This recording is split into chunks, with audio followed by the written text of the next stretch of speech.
It's time for Security Now, episode 242. Steve Gibson is here with information about critical updates from both Microsoft and Apple. Good news for Gmail users about security, and a warning for U.S. nudists. It's all coming up with Security Now next. Netcasts you love. From people you trust. This is Twit. Audio bandwidth for Security Now is provided by AOL Music and Spinner.com, where you can get free MP3s, exclusive interviews, and more. Video bandwidth for Security Now is provided by CacheFly at CacheFly.com. This is Security Now with Steve Gibson, episode 242 for April 1st, 2010. Your questions, Steve's answers, number 89. Security Now is brought to you by Go to Assist Express, the easy way to provide instant tech support to your customers remotely. Support smarter with Go to Assist Express. For a free 30-day trial, go to gotoassist.com/security. And by Audible.com. To download a free audiobook of your choice, go to audiblepodcast.com/securitynow. It's time for Security Now, the show that covers everything you need to know about keeping yourself safe online. I hope my wife's listening today. Episode 242, a question and answer episode with Mr. Steve Gibson or GRC.com. Hi, Steve. Hey, Leo. Great to be back with you again, as always. Starting a little late today because we had a crisis at the Laporte household, Casa Laporta.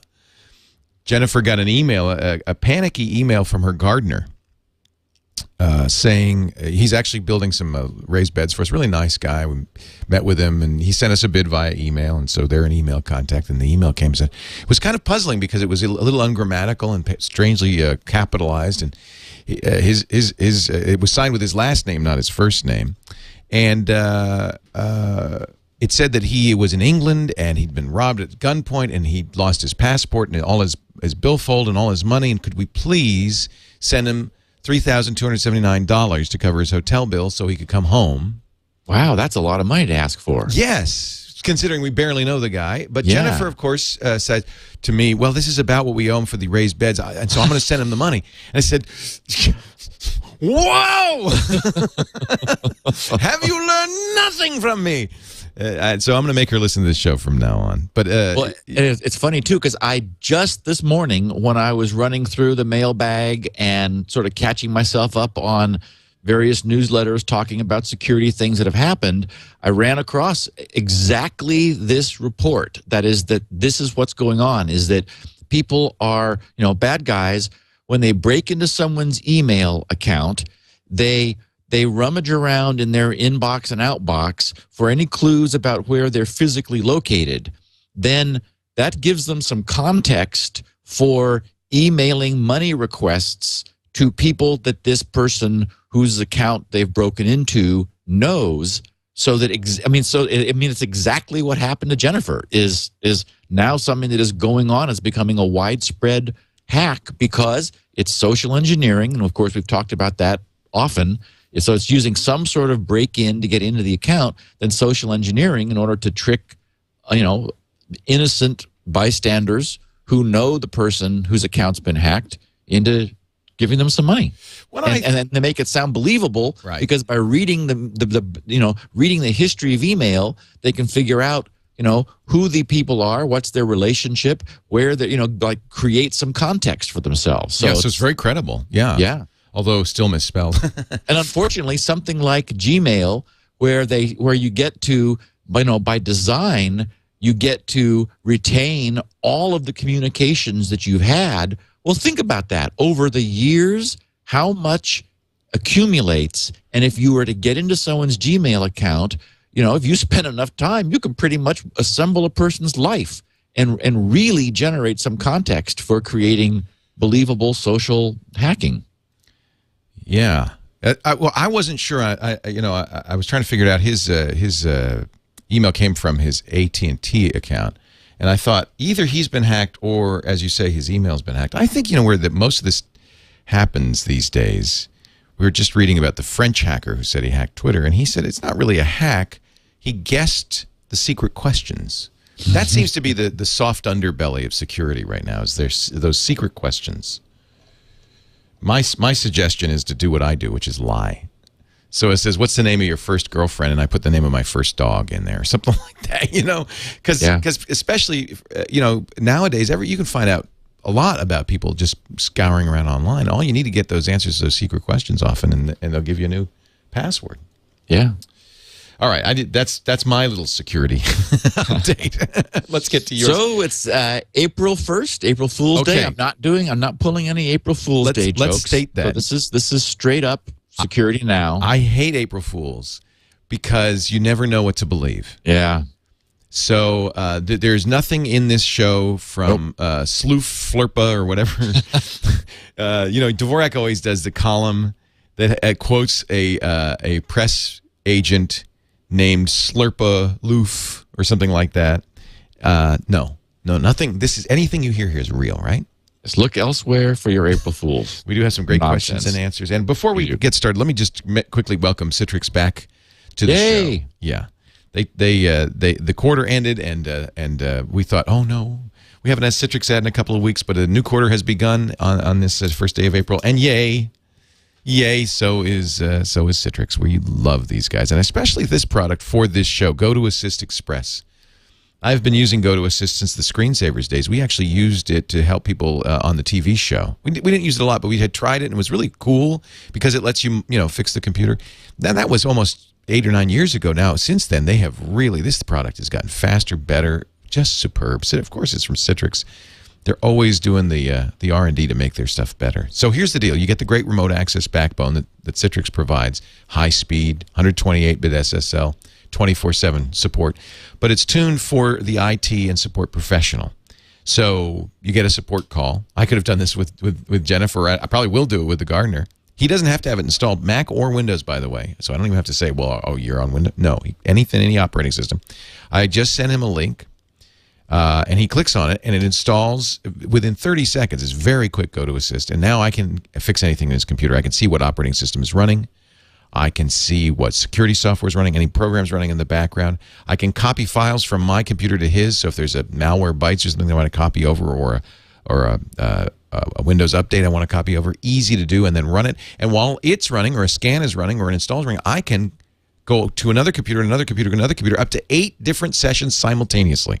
Unattended access with their approval as well. There's just so many reasons to try it. I want you to try it free for 30 days right now. Go to gotoassist.com/security. gotoassist.com/security. Try it free for 30 days. If you're in the support business, this is a must-have tool for you.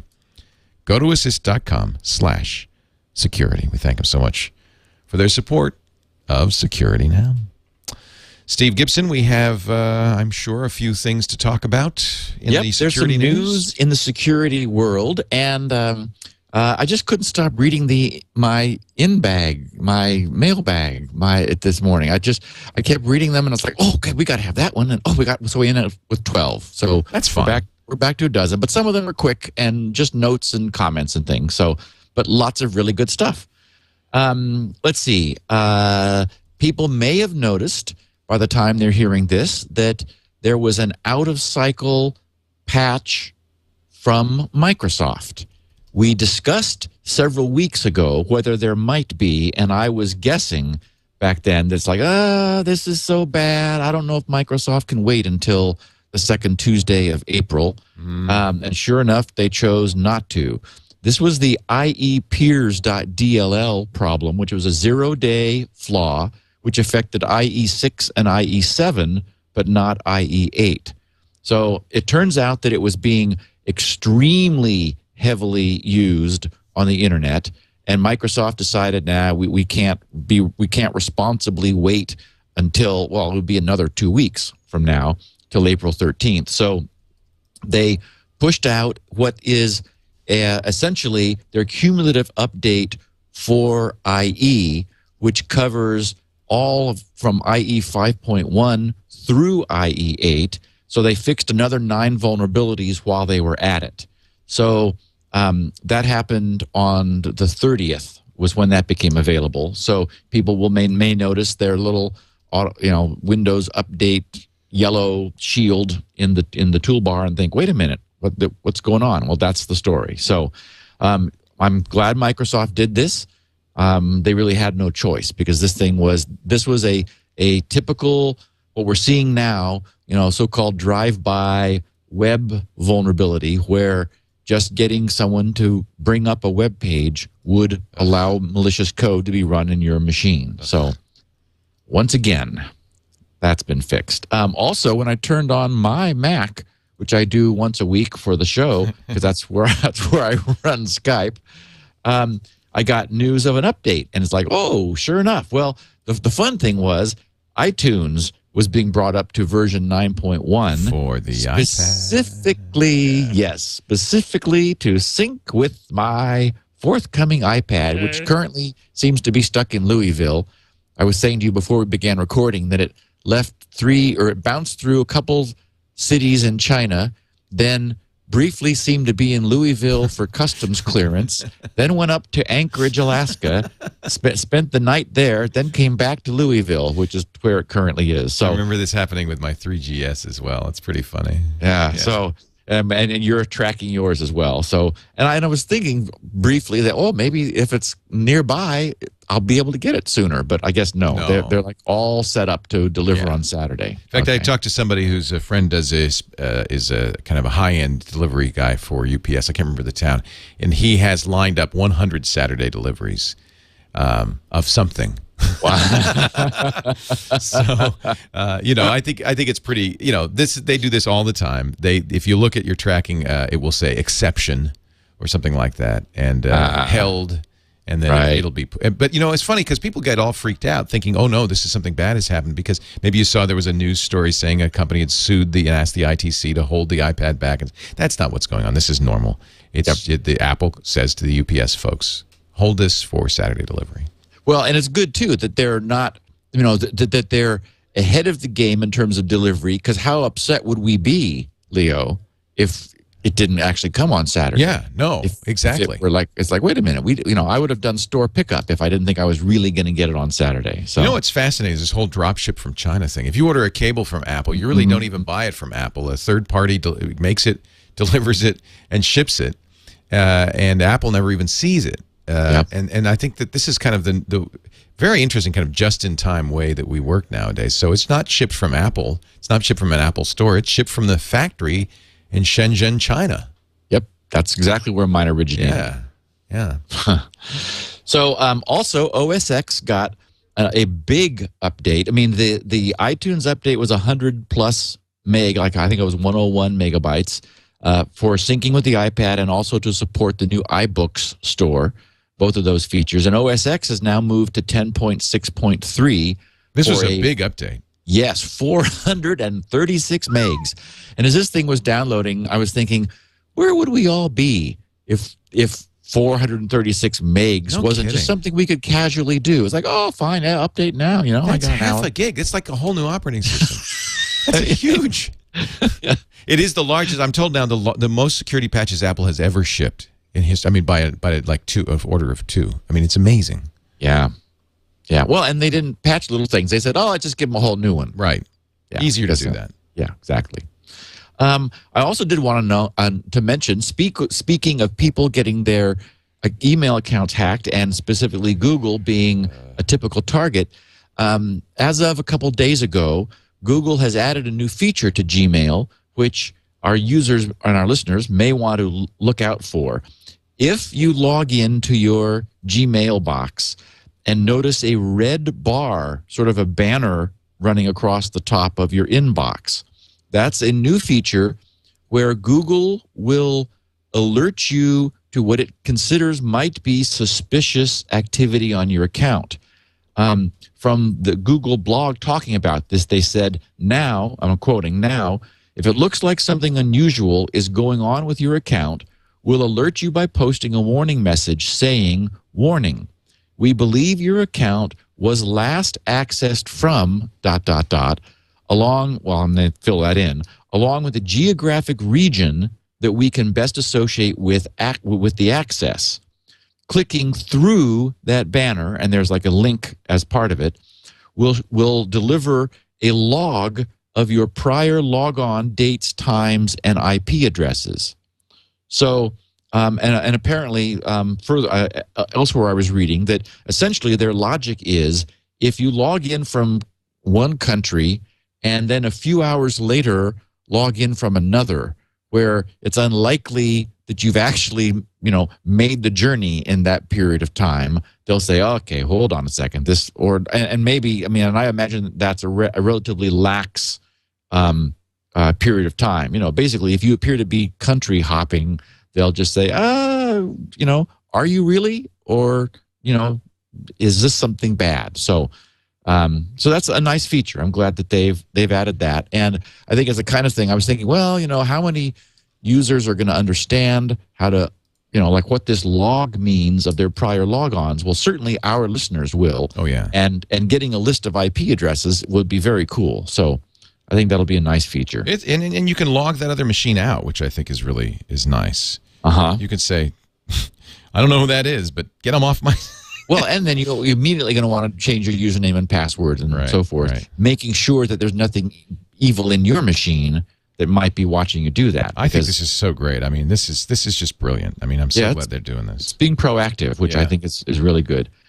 And there was an interesting study by an outfit we've talked about a couple times, an outfit called Beyond Trust. They did a study to look at to retrospectively look at what admin rights would have done for Windows 7 since it had been created in the past.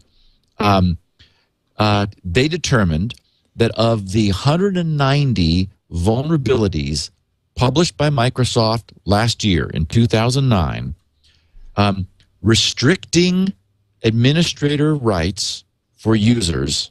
So if users were like doing what we should, which we all sort of know we should, but it's a pain, so some of us don't, running as a normal rights user and only using admin account rights when you're installing software and so forth, all vulnerabilities in Microsoft Office would have been avoided. Whoa. All vulnerabilities in IE8 would have been avoided. 94% of all vulnerabilities in all other versions of IE would have been prevented. It's kind of amazing. I know. And 64% of all other Windows vulnerabilities would have been bypassed, would have not been a problem. Jeez. So, I'm thinking, okay, it's annoying to do that, but boy, what a benefit. So I would say, especially to people who, for whatever reason, have a history of getting themselves infected. Like Jennifer and my mom. Yeah, exactly. I mean, frankly, we've spoken, you and I, Leo, we're very careful, knock on wood. It's funny because somebody, in fact, in one of our Q&As today, they made a comment. They wanted to give me a link, and they said, Steve, I know how, you're reluctant to click on links in email. And I said, no, not reluctant. I don't. No force on earth could make me click on a link in email. So reluctant doesn't begin to really reluctant characterize it. It's uncooperative. I just won't. I can't think of a good reason to do that. Let me ask you this though, because it was my understanding, we've kind of gone back and forth on this, that in current versions of OS 10 and Windows 7, that even if you're an administrative user, you still have to kind of explicitly say, I want to do this. You don't have to enter the password, but you still have to say, yes, I know what I'm doing here, right? You have to you have to do the user account control. So you're not really, you don't have full administrative privileges just kind of out of the box, which means no virus would either, even if you're logged in as an administrator. That's what puzzles me. I know in older versions of Windows that's true. Yeah, I think I'm going to probably follow this down because I'm curious. I mean, I'd like to give our listeners a solid understanding of what this means because I had been saying all along, be a limited user. Do not be a full user. You'll be safer. Yes, it's a pain. You have to. But then it was my understanding that the new, like starting with Vista, I think, and OS 10. Well, and remember, because the way Vista worked was when you logged in, you were given a pair of accounts. There was actually a dual login. And so you were running with restricted rights normally. Right. And then when you said, when you did the UAC it would elevate you. Elevation, right. It would actually switch over to an admin set of credentials that allowed you to proceed with that operation. So you're right. I need to look more closely at their report and understand why that isn't enough, because they're saying that isn't enough, that you need to actually be a limited user who doesn't presumably who doesn't have the option of like installing device drivers and installing stuff. But you'd think, okay, well, does that mean that this the whole UAC dialogue is being ineffective, or maybe they're just assuming people click and say yes all the time. That's probably. I mean, yes. If you escalate, of course, or elevate, then of course you're going to have a problem, and that's probably true. That maybe people just go, yeah, whatever. Just do it. Well, I did have an interesting news flash, not surprisingly about Spinrite version 6. It's been approved for use by the U.S. Army. Congratulations. What does that mean? I don't know. John Galliano, looks like, I think that's how I would say his name. He said, Steve, thank you for your wonderful product, Spinrite. I've used your product for many years now, and I'm such a believer in Spinrite that I recently submitted the product for approval Army-wide by IT specialists, which is a group, I guess, within the Army, because he capitalizes it. He says, it passed a tough evaluation with ease. I look forward to purchasing 4 copies for my unit's use. So he'd be getting a site license by purchasing 4 copies. He says, thanks to you and Leo Laporte for your 5 wonderful years of Security Now. Your netcast is by far, hands down, the best one out there. Congratulations on the award. Yay. So that's very cool. Spinrite formally, and he sent me a PDF, which I opened very carefully because it was an attachment to email, but I knew where it came from in this case. And it says, under factors, it says recommendation, approve, and it said background. Gibson Research Corporation Spinrite, GRC Spinrite 6.0 is a software program for scanning magnetic data storage devices such as, this is like an official Army document that I'm reading, such as hard disks, recovering data, and refreshing their surfaces. Spinrite tests the data surfaces of read-write magnetic disks, including IDE, SATA, USB, floppy, zip, and others, by analyzing their contents, and will refresh magnetic disk surfaces to allow them to operate more reliably. Spinrite attempts to recover data from hard disks with damaged portions that may not be readable via the operating system or other utilities. And then under facts, that was background. Under facts, it says, Spinrite will be utilized on machines. Now, I don't know really what this means, but it says not connected to the land war net to aid in the troubleshooting, repair of hard drives, and recovery of data from failed hard drives. Wow. For machines connected to the land war net, Spinrite will be utilized in a preventative maintenance mode only. So, of course, that's good because you could run Spinrite on those drives to keep them from failing, which Spinrite really does a good job at. And then whatever the land war net is, I guess they take the machine off of that if they want to run Spinrite in a post-failure data recovery, bring the drive back to life mode. So anyway, that's very cool. We're going to take a little break. Then we have 12 questions. Some great stuff, too, in here Yes. from you, the listeners to this show, and viewers, too, by the way. Steve, starting with this week, we're going to have video of the show available on iTunes and on YouTube. So people who want to watch Steve gesticulate can do so. Every once in a while, I know you're not watching the video, but every once in a while, your hands get really big as you gesticulate. Oh, like I go in front of the camera. Exactly, and it's wonderful. It's just hysterical. So if you have never seen Steve work, and people do tell me, I mean, you would say this is a classic example of a Talking Heads program where there's no visuals, but Right. people say it really is easier to understand when they're watching you. There's just something, it's like real communication.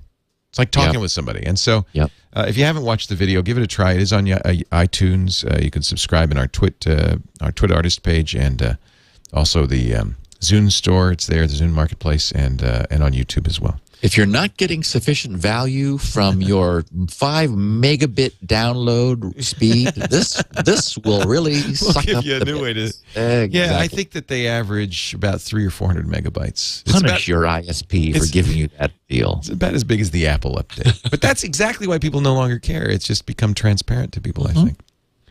Hey, let's talk a little bit about Audible.com. Actually, if you have a lot of bandwidth, Audible has a special version of their books, super high quality, CD quality. They call it enhanced.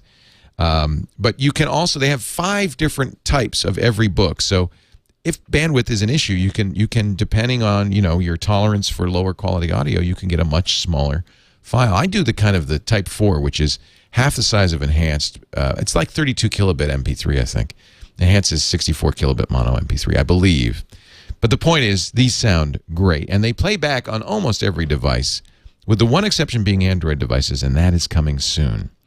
So what is Audible? It is a bookstore, 70,000 books, great titles, wonderful stuff. I know you're already listening to podcasts. This takes it to the next level at audible.com. Actually, if you go to audiblepodcast.com/security now, you can get the first book free. You sign up for the gold account. First book's free. You cancel at any time, so no cost to you, and you get to keep the book forever. One of the things I like about Audible is that once you buy a book, it's in your library, and you can download it at any time later. Just looking at Shackleton's Way. What a great story this is. Ernest Shackleton, who tried to get to the Antarctic. Their ship got stuck 1,200 miles from civilization, and they basically walked back. Rode a little bit, walked a little bit. It is an amazing story, and this is a new version of the story by an expert on Shackleton, Margaret Morell, and Stephanie Caparel, who is a Wall Street Journal leadership expert. And so this is a focus on this is kind of the leadership lessons of Ernest Shackleton, how he got his men under unbelievably difficult conditions to pull together and saved them all. Shackleton's Way, one of many great books. Now, that's a business book, but if you listen to this show, you probably like sci-fi. I know a lot of you are science fiction fans, as Steve and I are. One of the things Audible's done is really expanded their science fiction section by recording great sci-fi that's never been recorded before in many cases. Classics, brand new ones. Try it. audiblepodcast.com. Pick a book, any book from their 70,000 book collection. Almost all of them are good for 1 credit. The 20th anniversary edition of Ender's Game. There's a classic. audiblepodcast.com/security now. Get it for free when you sign up for the gold account. And we thank Audible so much for supporting Security Now. All right, Steve, I have, if you are ready, a dozen questions. We're going to power through these suckers. Yay. Are you ready? I am. Question 1 from John Hatfield, Indianapolis, Indiana. He says, no, it's not fixed. I just listened to number 241 last episode, and I was thrilled to hear you bringing up the mouse scroll wheel bug in Firefox, saying it was fixed at 3.6.2. Well, it's been bothering me for several weeks since I upgraded to 3.6. Sadly, I have to report that the problem is not, in fact, fixed, at least for me. I tried turning off Cat Mouse, which is that great program you recommended, and ta-da, the scroll wheel works. So it's a problem with Cat Mouse. He turns it back on, breaks it again. He says, not having the scroll wheel has caused me no end of frustration, but for the interim, until this bug is fixed, I'll be able to scroll by turning off Cat Mouse. I searched Google for it, and until listening to last week, I had no fix for this problem and was prepared to revert back to an older version of Firefox. So thanks, as always, for the great information. Spinrite 6 owner. I've used it 8 to 10 times to recover aging TiVo hard drives. Oh, that's a good use for Spinrite. I do it often, too. Yeah. Yep. Also, I've been a listener since the 2nd or 3rd episode. Keep up the good work. Well, I just wanted to report this to our listeners since I had believed that 3.6.2 fixed it. And I have to say, Leo, When you have the experience of that MX Anywhere Logitech mouse with the zero friction scroll wheel, and I would revert to Firefox 3.5 rather than give that up. I mean, it's a sort of a pain to turn cat mouse off and on. Like, you'd have to turn off apparently in order to get scrolling, because apparently 362 will do that for you. Although you'd probably have to, the cool thing about cat mouse, just to remind people, is that it sends scroll messages to the window your cursor is over, which is different than the window that is activated, as Microsoft calls it. The topmost window, the one that's kind of lit up with the title bar emphasized. The idea being that it allows you just to scroll anything, any window that the mouse is hovering over. So it's just, scrolling in web pages is certainly important. When you've given the focus to Firefox, any version of Firefox, spinning the wheel will quickly scroll the web page. But it's nice to have cat mouse because it does that universally. But apparently, something in the way Firefox is working is conflicting with cat mouse, such that Firefox doesn't see cat mouse's scroll messages the way it normally sees the wheel scroll messages without cat mouse. So I did want to let people know that apparently, though it works for me, and that's the other thing that's strange. I'm wondering if there may be some difference in add-ons which is causing a problem. If one of the add-ons maybe that John has is responsible for this problem. So I would say to him that it definitely is working for me on several different laptops. It's working for Greg, my tech support guy. Both of us briefly had this experience of it not working, and now it is again. So it could be that there's an add-on conflict. I mean, I'm trying to think what's the difference between my version of Firefox 362 and John's, and certainly the collection of add-ons that we've chosen to run could be different between those two. So maybe that's it. Yeah. Anyway, if I didn't have it, if it didn't work like that, I'd be back at 3.5. I just kind of camp there for a while and wait for 3.6 to get it fixed. So you have to think it's something that cat mouse is doing that maybe is non-standard as opposed to being a Firefox issue, but I don't know.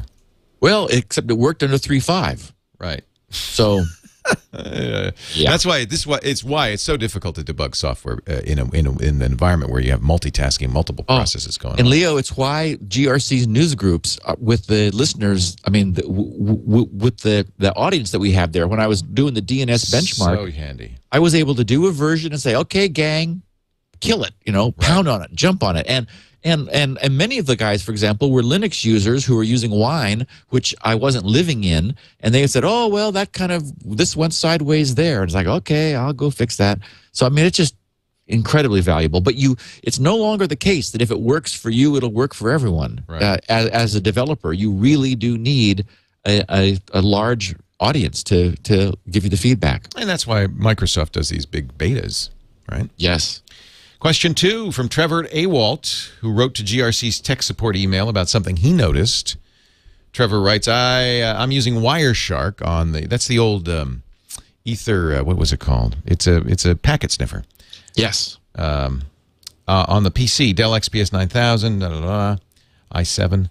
While doing a DNS benchmark test in order to understand exactly what you were doing, he wanted to sniff your packets. Yep, he was. I was just wondering if you'd noticed that in all of your queries, the IP header checksum equals 0. Is that on purpose? Even though this is the case, the DNS servers seem to respond okay. Well, this is interesting. What is that intentional? What happened? I thought this would maybe something that other of our listeners had seen, and it's a cool and interesting feature. I'm just using, for the DNS benchmark, not doing any fancy raw packet stuff. I'm just using the regular UDP technology, the UDP stack in Windows, and sending out packets. So in this case, although, for example, on the GRC server, where I'm doing all kinds of fancy things, I'm building the packets myself and sending them out through a raw interface. So I am doing things like setting IP header checksums and all that. In this case, running on a regular Windows client, I'm not doing that. So the stack is sending packets down to the NIC, the network interface card, with their IP headers left 0. Huh. The reason it's doing that is the NIC has said, we have hardware IP checksums. You don't need to do it. When you think about it, a checksum on a packet is a relatively expensive thing to do because it requires that you essentially scan the entire packet and sum up all of the 16-bit words which occur and apply the standard IP checksumming algorithm. So to do that takes time. So if a new feature of many of the latest NIC hardware is that the NIC chips will do that on the fly. That is, it's impossible to send out a bad IP checksum, and there's no reason you would ever want to, because I mean it would die at the first router that it came to. That anything that checked that for integrity, right, that's what it would look for in order to see that if there was a transmission error. So there's no even tricky, hacky, fun way there's no win in deliberately messing up the checksums in TCP/IP packets. So you can't send out a wrong one. Well, what's interesting is that Wireshark, where Wireshark sticks its little shim to sniff, is right in between the stack and the network interface card. So it's seeing the packets go by with no checksum set. Essentially, the device driver has given Windows permission not to bother. Just do not bother with that. We'll take care of it. So what's cool is that the hardware with 0 overhead does that for the software as the packet is leaving it on its way out the wire. So that's the answer. Yeah. Wireshark's kind of fun because you actually are looking at the traffic as it's going out, so you see all sorts of interesting stuff there. And we have a not so fun one about that coming up here. All right. Yeah. Curtis Clark in Sayreville, New Jersey, with question number 4. He wonders about IP network addressing. He says, Steve and Leo, I have a question regarding the difference in IP addresses for my home networking devices. Recently, I purchased a new wireless router for my home. The old router uses that, 192.168.1. whatever IP address distribution. The new one uses 10.0.0. I use a NAS as a local backup. And before you ask, Leo, I use Carbonite for offsite backup. Good combination, actually. And I manually give the NAS a fixed IP address of 192.168.1.20 so I could always get to its web portal using the same destination IP address. Of course, when I switched from the old router using the 192 scheme to the new router using the 10 dot scheme, I noticed I could no longer access the NAT at its IP address, so I switched back to the old 192 dot router and changes the NAS's fixed IP address to 10.0.0.20. Then switched back to the new router. Everything worked, but that made me think, why couldn't I still access the NAS at its original fixed IP of 192.168.1.20 since I was, it was right there sitting on my network? And since I couldn't access it, couldn't this somehow be used for some kind of, access security? Steve? It's a great question. So he basically changed his network because as he evolved his router, he went to a new router. He changed it from a 192.168 network to a 10 dot network. And he's asking, but the NAS was still set with that fixed address originally, 192.168.1.20. It's like there. So why can't he still get to it? Because it's right there on his network. Right. The answer is kind of cool, and it explains how this aspect of networking and masking and submasking works. The idea is that when you have a network, a local area network, whether it's 192.168.1. something or 10. whatever, essentially there is the network address, which is those numbers, and then there's the subnet mask. What the subnet mask does is it specifies which IP addresses are on that local network, and any that are not are assumed to be somewhere else. They're not on the local network. They're elsewhere.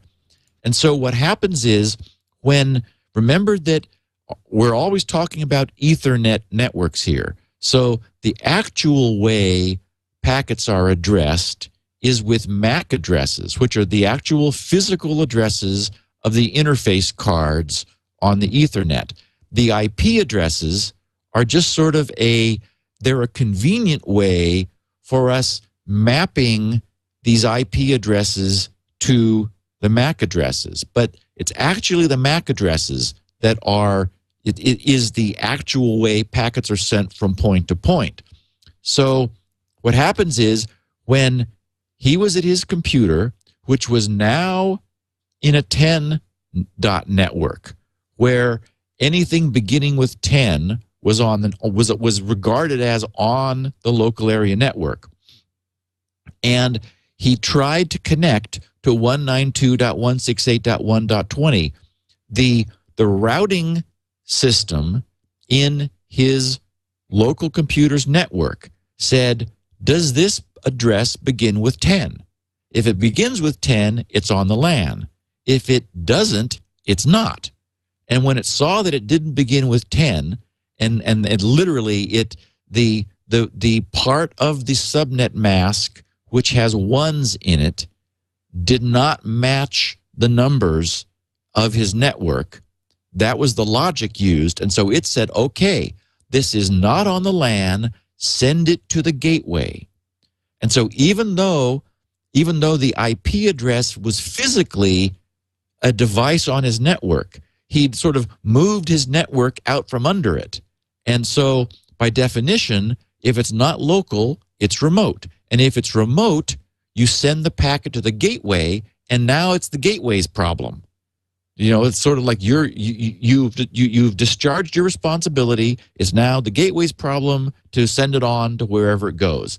So, you know, that's the end of the mystery. And as for, could this be used as access security? Well, not really, because that device is there on the network. It is at that IP address.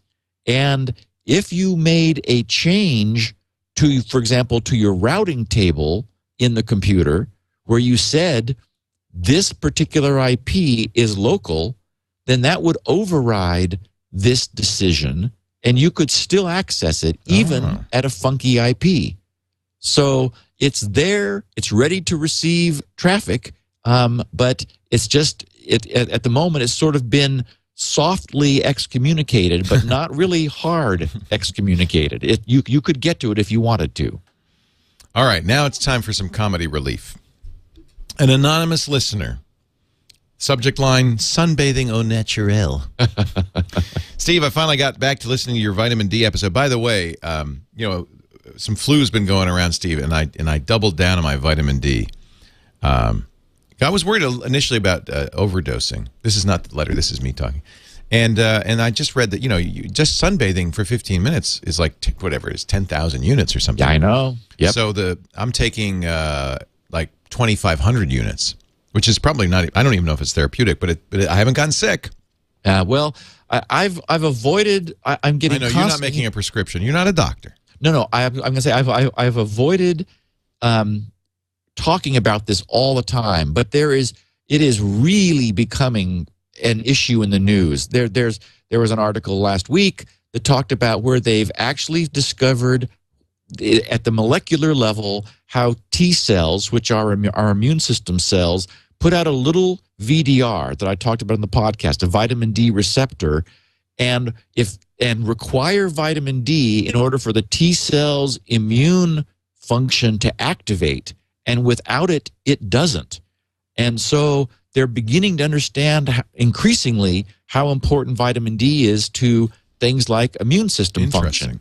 Interesting. And there's been like studies that have showed that there was a study with school kids where their incidence of catching the flu, this was between '08 and '09, was nearly cut in half by vitamin D versus a placebo. So it was a double-blind placebo-controlled study that said, that really demonstrated that kids didn't have enough vitamin D, and when they were given some, they got the incidence of them coming down with the flu was cut nearly in half. Wow. And interestingly, asthma nearly by 1/6. That is 1/6 the instances Holy of cow. asthma versus not. Holy So, cow. Yeah, I know. Purely anecdotally, I just haven't been sick since I started taking more vitamin D. It's been great. This is a security podcast. I want to keep us on that. But Well, and this has nothing to do with that, except that he was, listening to the fact that you were sunbathing in the nude. Okay. As a test to see whether you could get enough vitamin D the natural way. Right. He says, I had a friend who used to slew the NSA satellites around in some secret basement facility. And I asked him if it was really possible to read your license plate from outer space with him. He laughed out loud and told me, number 8 font. He said, you could look over someone's shoulder and tell what he was reading in a newspaper. They could read down to a font size of 8 points. He said, this was 15 years ago. Wow. So being aware of the surveillance laws, I asked, you guys turn this off when the satellites pass over the U.S.? He said, no. In fact, he said, they knew the location of most of the nudist camps in the country. Sunbathing au naturel has never been the same since.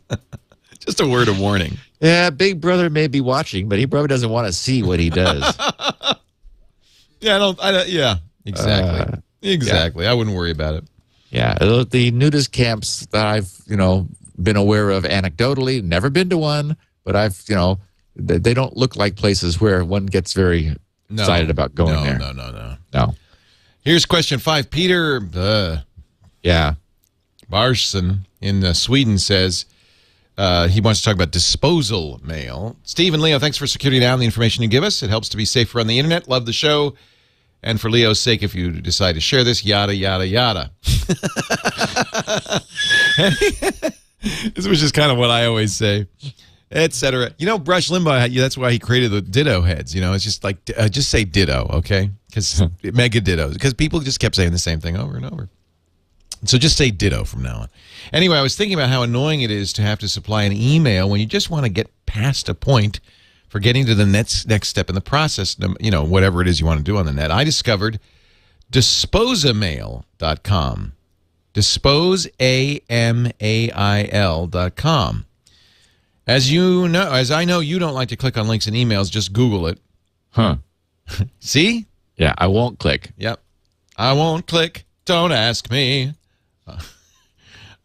He says, I think it's a really nice solution for just getting past these steps. Furthermore, if you want to get a unique disposable email address, you could just use the GRC password generator, which is awesome. The only thing I'm missing for the disposal mail solution is HTTPS. Thought it might be fun for you to know that I follow the TNO-ESG rule. That is, trust no one except Steve Gibson.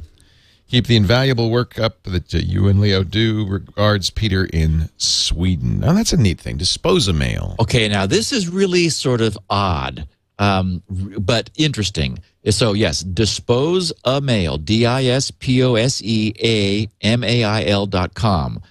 Now, what it is, okay, I'm intrigued by it, but I'm a little frightened by it, too.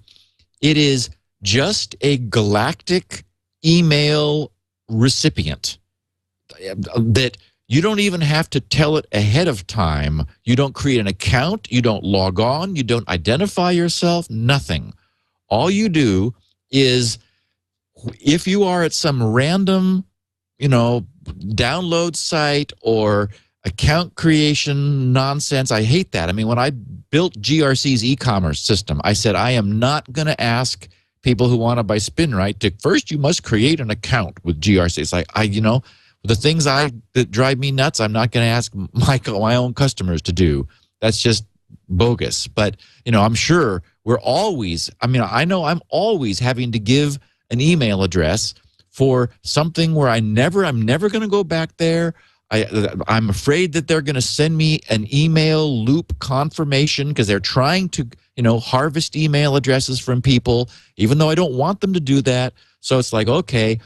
So wherever you happen to be at one of these sites, you just make something up. I mean, on the spur of the moment. It could just be test. It could be hi mom, anything at disposamail.com. So that site sends email, confirmation, follow-up, click-through loop, whatever it is.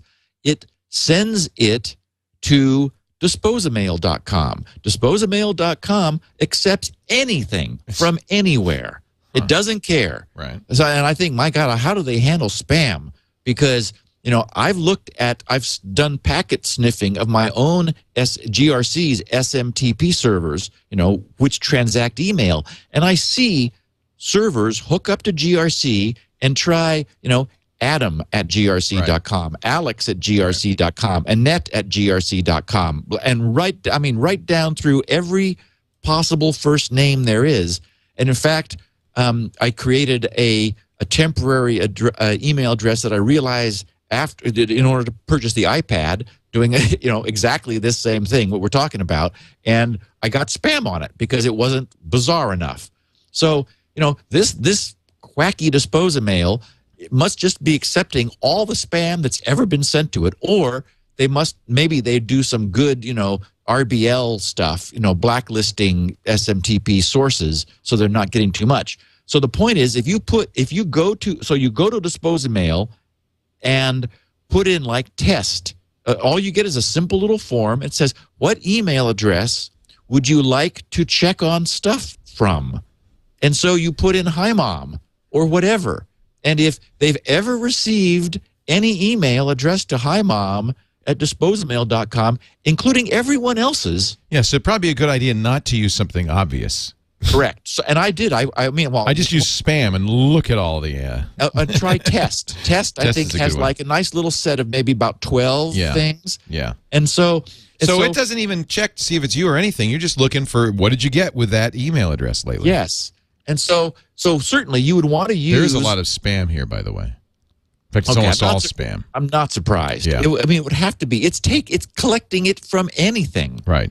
But if you were to put in, 729_37 Ajax 9 Charlie Baker, there's probably not going to be many of those. You can make it up on the fly, and then you just go over and put the same thing into it, and it'll give you your mail that was sent. So with an understanding that it's strange, that it's not private at all, that anybody who puts in the same email address that you put in will see whatever that you were sent. And that's the problem, is you wouldn't, if you were doing something where, a bank was sending you confirming credentials or something, or click this link to, access your account, and you used, doggy breath or something, anybody else who put that in would see the mail that was sent. And I don't know if there's a way to delete it. I didn't notice to see. I guess probably not. Otherwise, people would be deleting each other's email. So that's why I guess he's suggesting you use perfect paper passwords. Yes, use a bizarre,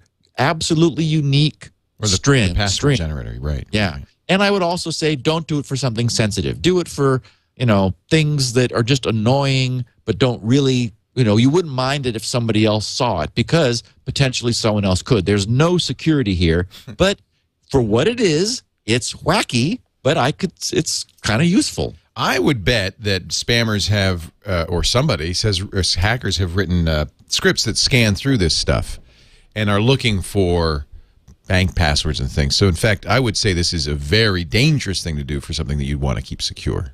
Yes. Although, again, I don't know how long an email address it could accept, but if you use one of GRC's, perfect passwords, there you've got pretty unlikely. You got gazillion bits worth of randomness. I mean, that's what I'm offering at GRC for that reason. So, but again, without your ability to delete it, it's going to be there forever. So you don't want, and you're sending it to somebody else, not to you. So, it is a concern, but I could see myself for clearly non-sensitive things saying, this is easy. I mean, this is better than having to create random temporary password or email accounts. Chat room tells me there are a number of other services. This is another one that does exactly the same thing. Mailinator. Mailinator. Cool. And there's quite a few of them. So if you think about it, it'd be an easy script to write, really.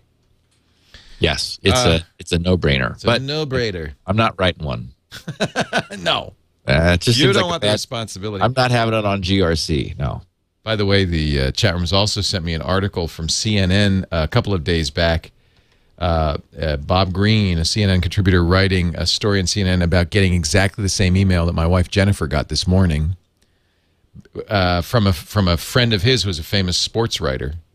And it's the same. So apparently this is really going around right now. Yeah, exactly. Yeah.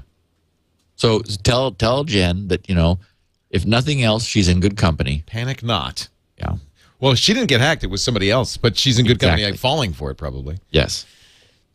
Question 6, Mark Fink in Baltimore, Maryland. Just listening to Security Now 240, a couple of episodes back, and the question about disabling the microphone. We were talking about how easy it is to disable a camera by taping it over, but the mic still works, and in fact, it doesn't look like you can necessarily disable it very easily.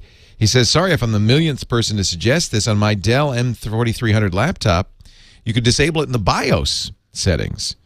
Don't know how common an option this is, but I thought I'd mention it as one place people could look. Thanks for helping to make the world a little safer and more aware. My wife and I and the IT folks at work wish I have never found your podcast. My wife and the IT folks at work wish I'd never found your podcast. Mark Fink, Baltimore, Maryland. So if I disable it in BIOS, does that mean software could turn it back on? No. Well, okay, maybe ultra-specialized software could turn it back on because it is the BIOS. You're using the keyboard in the BIOS and when you're in the setup mode to change the BIOS. But this is a very good idea. So if you're a person with a laptop who doesn't use your microphone, that is the regular microphone on your laptop, you're not doing teleconferencing and Skype and so forth, or when you do, you're not using the built-in microphone, but you're using a headset, for example. The reason I like this is that in the BIOS, when you turn it off, it disappears to the OS. The OS believes that it's on a laptop with no microphone, that is, with no built-in microphone. It doesn't see it in any way. The hardware, it's removed from the hardware list, and it's just gone. Well, that's good. That's a great suggestion. I hadn't thought of it. I wanted to give Mark credit for that and thank him because we don't know that all BIOSes are going to have this, but BIOSes often give you the option of turning like your serial ports on and off. How many of those do you want? Do you want this enabled or not? If you have an option for microphone disabling and you're not a user, by all means, turn it off in the BIOS. It'll just disappear from your operating system, and the OS won't know that it exists at all. Question 7. Great idea. Yeah. Patrick Boyle, Springfield, Missouri, has more forensic suggestions for us. Steve, I just heard last week's episode. Someone was wondering how to block an IP address. You mentioned your buddy Mark Thompson's fixedorbit.com.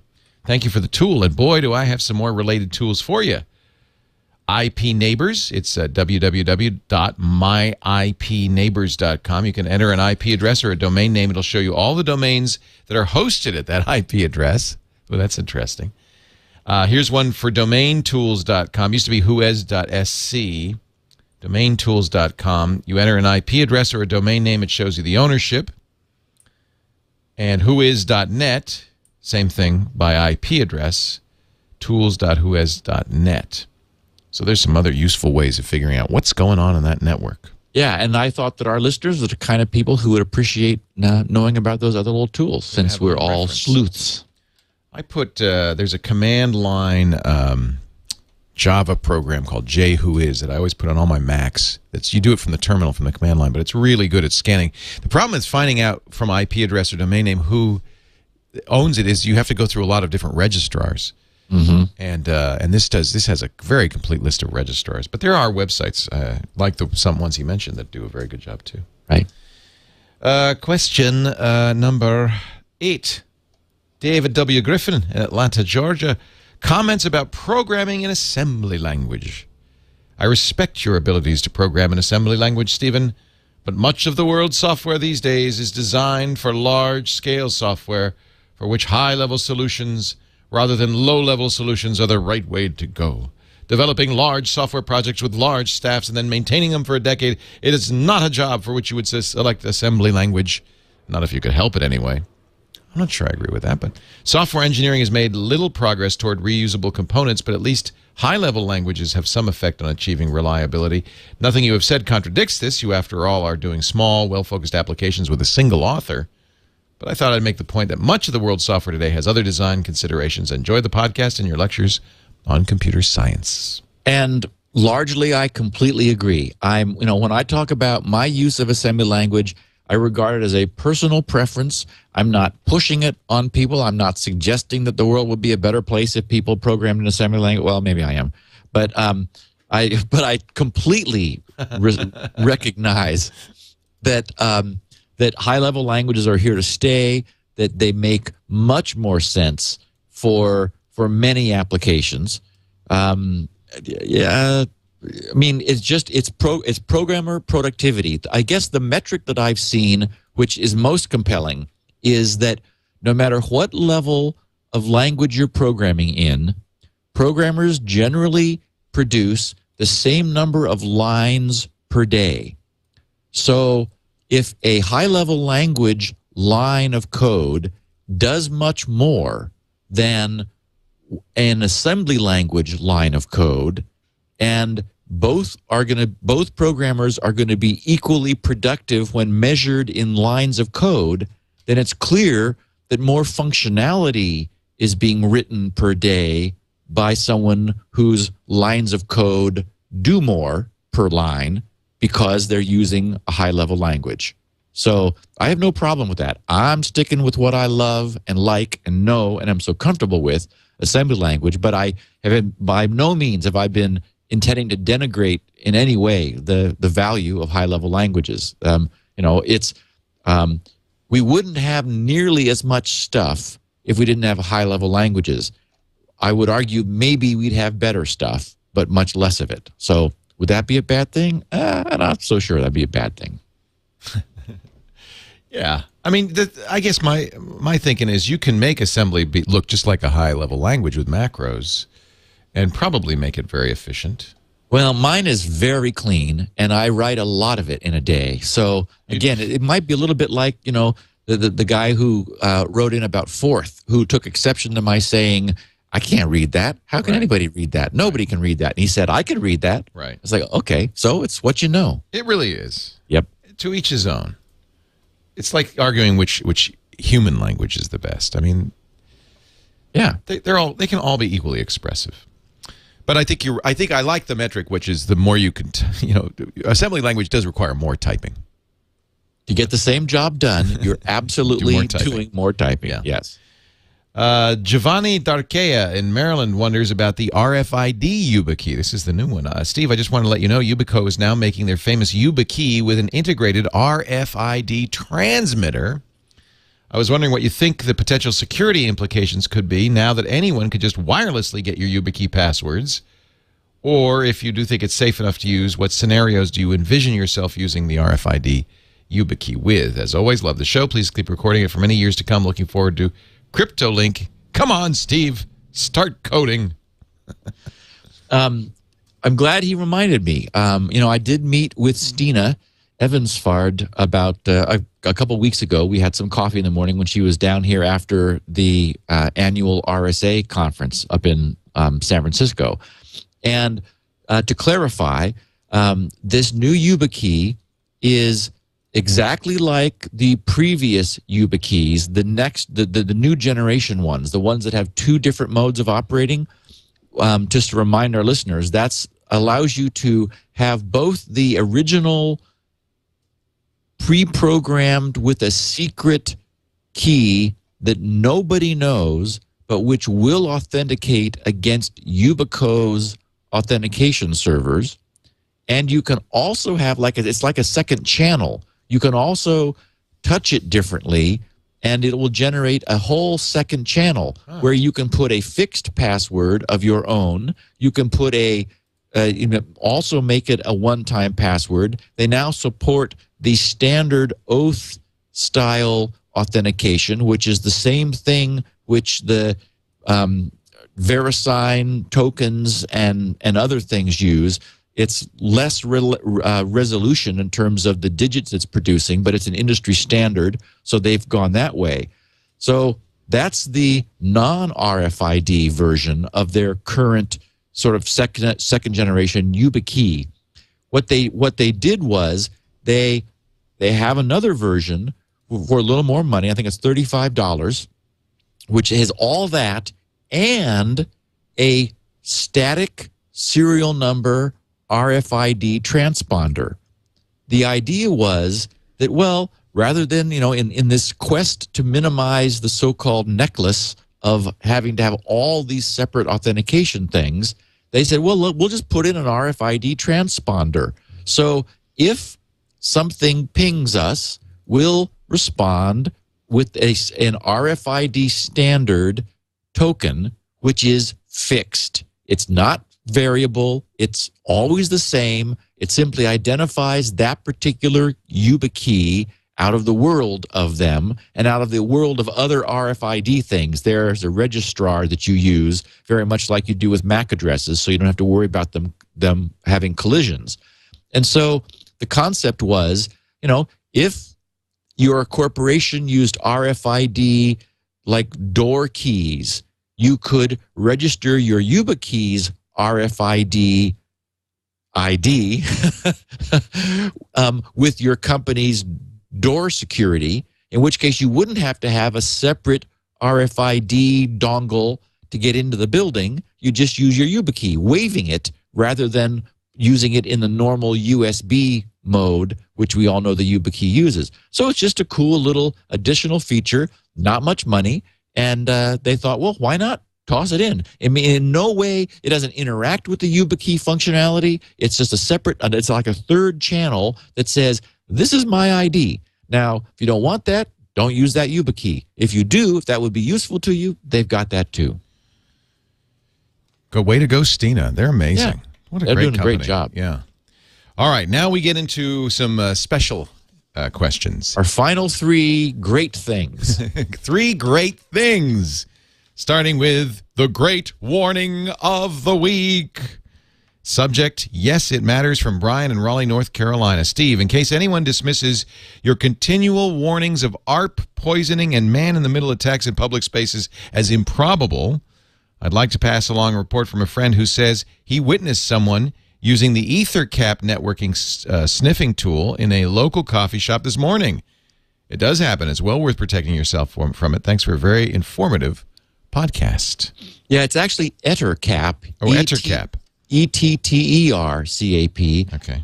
It's hosted over on SourceForge, and the people are proud of what they've created. It's ethercap.sourceforge.net. They're announcing that 0.7.3 is now released, and their short description of EtherCap, which was being used in this coffee shop this morning, it reads, EtherCap is a suite for man-in-the-middle attacks on LAN. It features sniffing of live connections, content filtering on the fly, and many other interesting tricks. It supports active and passive dissection of many protocols, even ciphered ones, and includes many features for network and host analysis. So one of the many things it does, for example, is catch usernames and passwords in email logons and unsecured web logons, like automatically for you. And I don't know that the person wasn't doing anything more advanced than that, but even that, remember that, for the longest time, Gmail logons were not secure unless you deliberately used HTTPS initially in order to connect up to Google. and then you dropped back out of security. And most, I would say today, most standard SMTP and POP logons, where you log on to your server to get your mail, are still being sent over port 110 for POP, and it's not secure. So somebody sitting in a coffee shop running Ettercap may very well be harvesting email logon credentials. I mean, for example, this is exactly how you start the exploit that got Jennifer, Leo. This is how you do it. Right. This guy collects these logon credentials. Maybe he's selling them, or maybe he's using them himself. So that allows you to log onto somebody else's POP account and browse through their email, learn about them, and then send email asking for money from the people they know. I mean, this is how it starts, and this was happening in a coffee shop this morning.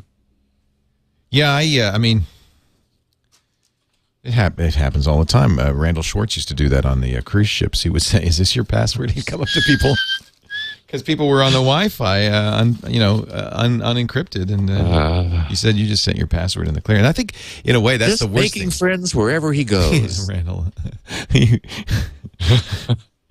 Oh, okay. Moving right along to now number 11, which is our great recommendation of the week from Steve Heiner, Between a Keyboard and a Chair in Phoenix, Arizona.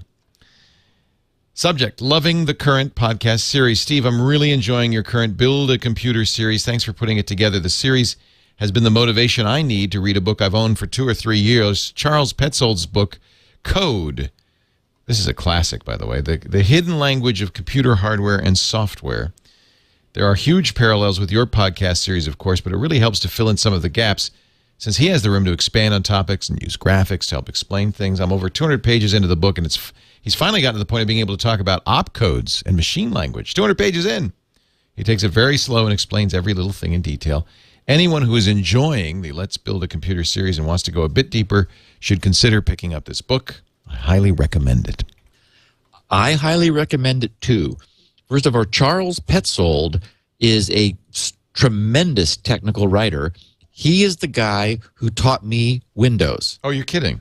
It's Charles Petzold's classic book, Programming Windows, Right. which was my Bible when I'm coming from DOS, where I owned the whole machine, and all you had was a BIOS, and you could put characters on the screen and read the keyboard, and that was, for example, the environment in which I wrote Spinrite, and that's the environment in which everyone programmed. The original Lotus 123 was a DOS program that ran on the text screen, and so when I sort of thought, oh, it looks like this darn Windows thing is going to happen after all. I kept waiting for it to die, but, No. it just didn't die. And I thought, and then for a while I would only fire up Windows in order to run Designer, Micrographics Designer, which was like a fantastic graphics drawing tool, but everything else was better still in DOS. And then, then Word kind of happened, and I thought, oh, yeah, I guess I'm going to have to learn this newfangled thing. And so it was Charles Petzold who came to the rescue. And I mean, I remember scratching my head at, wow, what's going on here with the Windows? I don't really get it, but he explained it to me. So yes, Code, the hidden language of computer hardware and software. I really like Steve's recommendation. It's a great one. For anyone who's enjoying this series, Charles, as Steve says, takes it very slow, and you'll really understand this stuff. He wrote for PC Magazine? I know that. Yep. Yeah. Yep. Oh, yeah. He wrote for PC Magazine for decades. Right. I mean, forever. Yeah. He's great guy. He's top notch. Yep. Question 12. Are we at the end? We are. Holy cow. Went fast today. Jack Daniel with a Starro in Wilmington, Massachusetts brings us the brilliant idea of the week. Steve, I heard the question about blocking attacks by IP, and I had a few thoughts. First, given where I'm sitting, if you're running a Starro, you can easily black hole route by IPs or networks. It's also easy to add a route to your computer to misdirect traffic for Windows, something like route add with the bad IP address, mask it with 255 times 4. to a non-existent local IP address, -P will do the trick. Works for, I'll put that in the show notes because it's a command line. Works for networks too. Don't forget the -P. It makes the route change persistent. Then a route print command will show the current routing table to confirm the changes. If you know how to speak router, you know you can do anything, can't you, Steve? Well, I completely forgot about the routing table that all of us have in Windows. And so I loved Jack's suggestion. It's brilliant.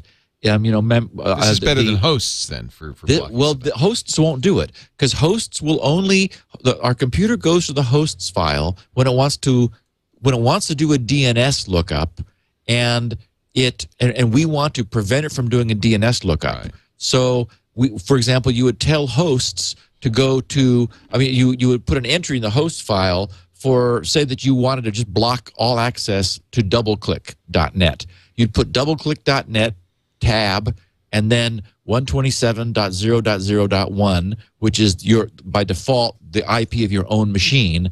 And so your computer cannot get the actual IP address of doubleclick.net because it always asks the host file, that's to say it looks in the hosts file first to satisfy any request, and only if it's not there does it go on. But it doesn't look for IP addresses.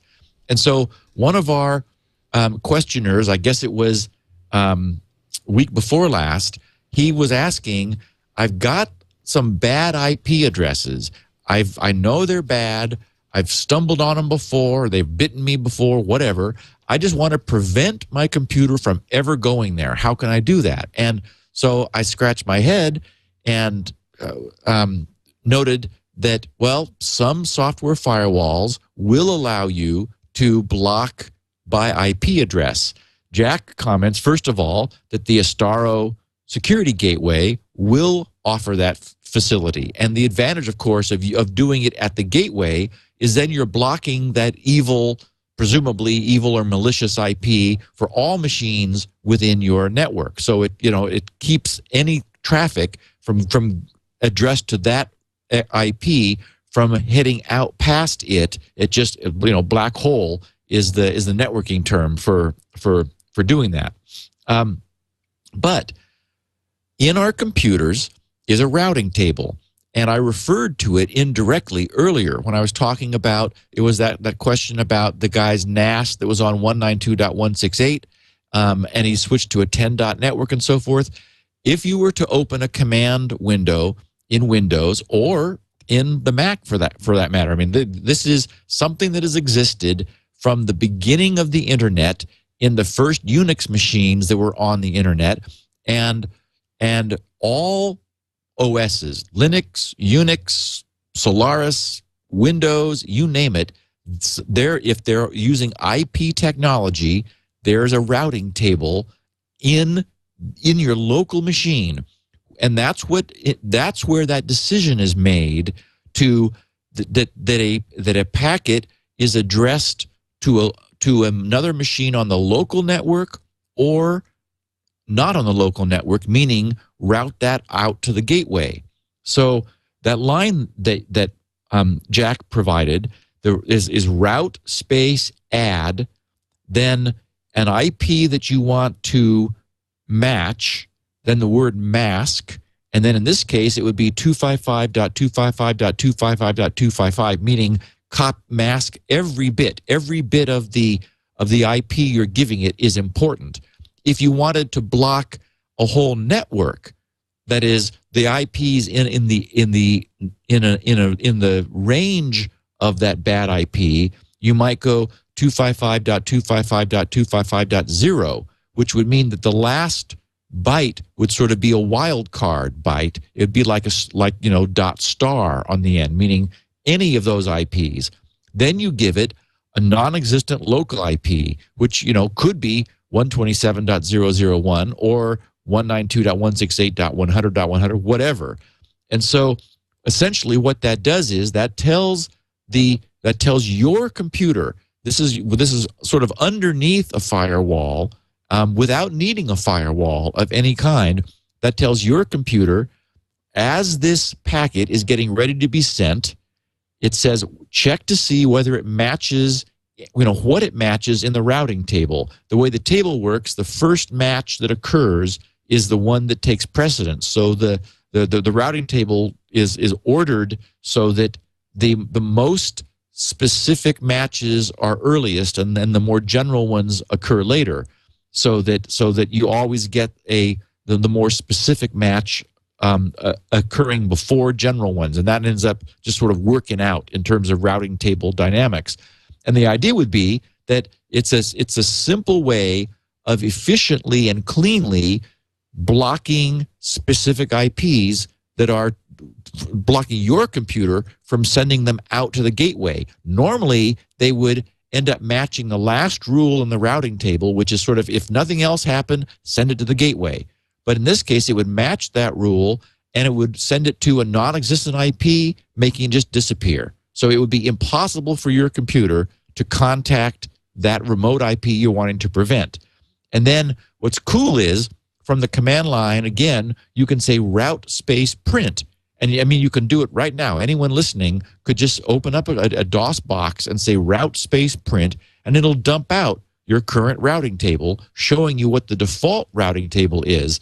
And he makes a point of that because if you do the -P, it will end up making an entry in the registry, which will reinstantiate that route every time your machine boots, which is what you would want if you wanted to keep these things blacklisted, essentially.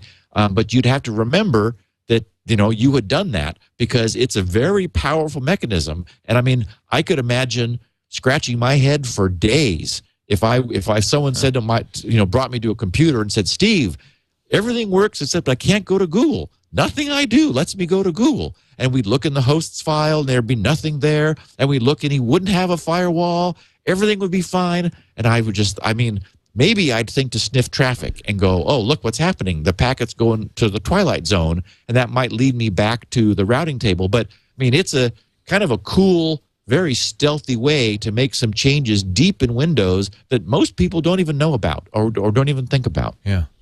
And it's all built in. It's in there. It's in there. Wow, these are great questions and some great tips. I had to stop myself at 12, Leo. I thought, oh, come on. Well, we whizzed through them, so that's fine. Yeah. You can find more about Steve and all of his great software at grc.com, the Gibson Research Corporation. That's where you'll find Spinrite, everybody's favorite hard drive maintenance and recovery utility, but also lots of freebies like Wizmo and Shields Up, which is very famous for testing routers. You can also find 16 kilobit versions of the show there, as well as the full quality versions, transcriptions, and show notes. It's all at grc.com. If you'd like to ask a question for our next Q&A segment in a couple of episodes, you can go to grc.com/feedback. And Steve, we will see you next week. Do you know what you're going to talk about yet, or is it going to be a surprise? Well, I'm glad you asked. We were going to be talking about, we'd been planned to talk about the multiverse, multi-threading, multitasking, multi-core, multi-everything. But we can't. Why not? Something has come up. Oh, my. And it's always the case that, we will give precedence to things that are important that have come up. It has, and many of our listeners were writing to me about this well after I had learned about it. And so rest assured, I know all about it. I'm not going to do an I told you so, but it turns out there's a problem with so many certificate authorities being trusted by our browsers. Oh, boy. There is evidence that some governments have been legally compelling trusted certificate authorities to issue bogus website certificates specifically to allow them to spy. Oh, dear. So we need to talk about how this is happening, the mechanisms, how we can detect it, and what to do about it. But if there's an 18-page academic paper that we'll link to next week, and as I'm reading through it, I mean, I could have written part of it, because at one point it says, it's like bemoaning the huge number of authorities which are now trusted certificate authorities in our browsers. And remember, I used to joke about the Hong Kong Post Office, not meaning to pick on them, but it's like, why does my browser trust anything they do? And what's significant is that Google may have their certificate signed by VeriSign, but that doesn't prevent any other certificate authority from generating a bogus Google.com certificate for someone else. And that allows the interception of our SSL secured traffic. There is evidence that this is happening. So we're going to talk about that next week. Terrible. Yep. Okay, well, Steve, aren't you glad you asked? Yeah. Wow. Well, no, this will be an important episode. You got to make sure you listen next week. Classic Security Now topic. Don't miss a one. And what's so cool is all of our listeners who've been following along understand what I just said. They're ready. They're ready. Prepared. And the rest of you, you got some listening to do. Just go back and listen to the previous 251 episodes. Should be easy. 241 episodes should be easy. Steve, we'll see you next week on Security Now. A reminder, of course, you can get us in video now. Go to iTunes, search for Security Now, or just search for Twit, and you'll find all the Twit shows, including Security Now there. We have high and low quality H.264, not low, but actually large and small is probably a better way to describe it. Suitable for, depending on your device, your computer, your laptop, or your big screen TV, or maybe your phone. We also have YouTube versions at youtube.com/twit. Look in the Security Now channel. That's going to be that way from now on. Once a week, we're adding more shows to the video lineup so you can get the video versions. Thanks, Steve. We'll see you next time. Thanks, Leo. Security Now.